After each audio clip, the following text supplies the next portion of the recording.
Namaste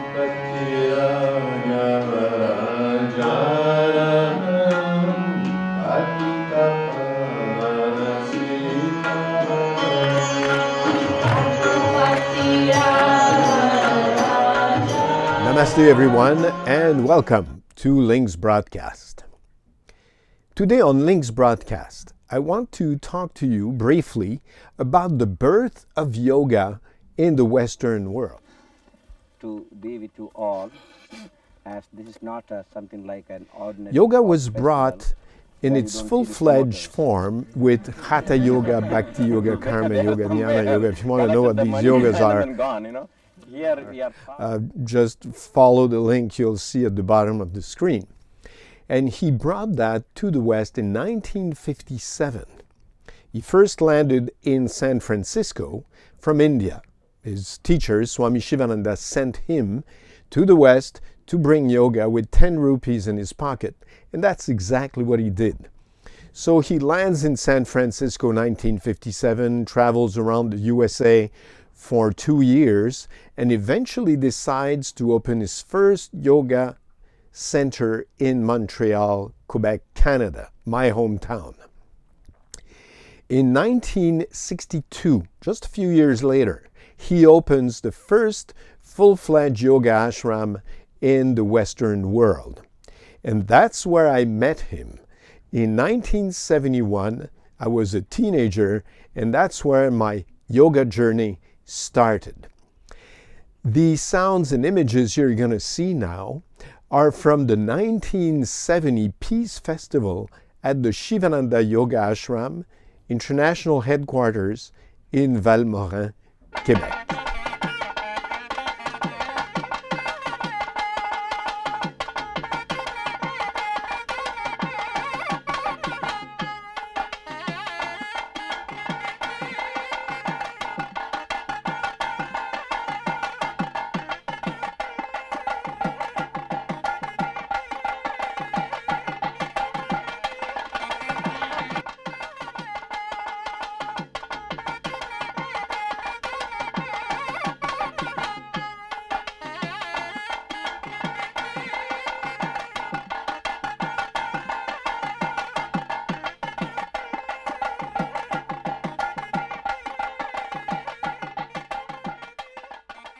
Swami Vishnu was a great man, a luminary, a visionary, a pioneer, and somewhat of a bulldozer. He opened yoga centers and ashrams around the world, including in the Bahamas, upstate New York, California, in India, Austria, France, and yoga centers in almost every large city in the world.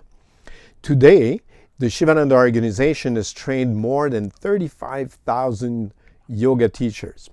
I'm one of them. And so follow the links you see on your screen.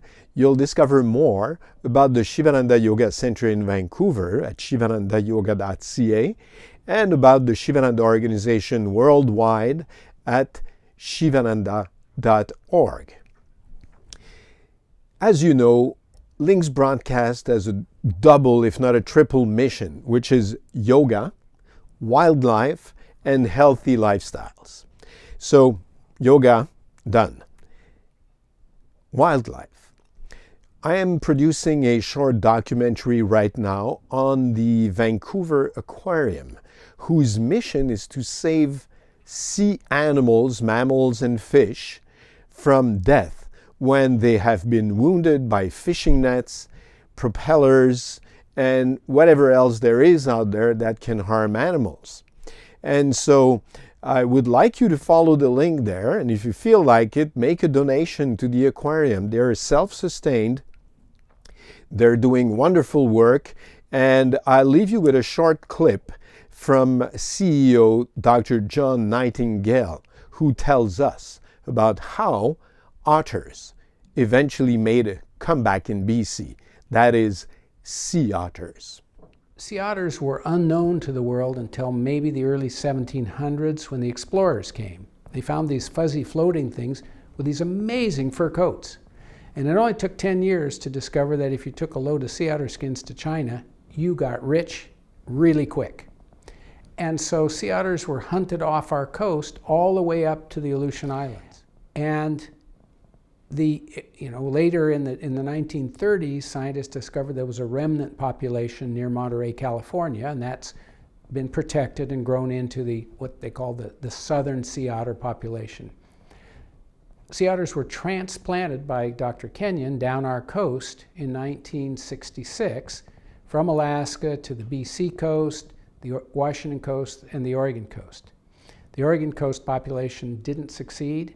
The Washington population is growing and healthy, and the BC population's now exploded to over 5,000 otters from that original transplant out on the outside of Vancouver Island.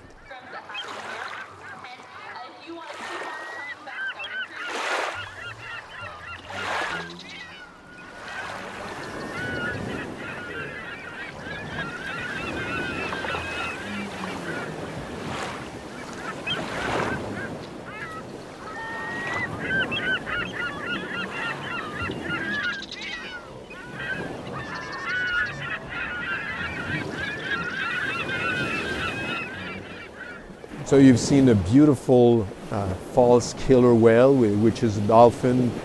These animals will not be able to go in the wild. They're too wounded, but they will be able to have a healthy life at the Vancouver Aquarium if God permits. So thank you very much for watching today. I hope you enjoyed the show. Please give it the thumbs up if you did. Subscribe, and you will continue to get yoga information and wildlife protection information on this channel.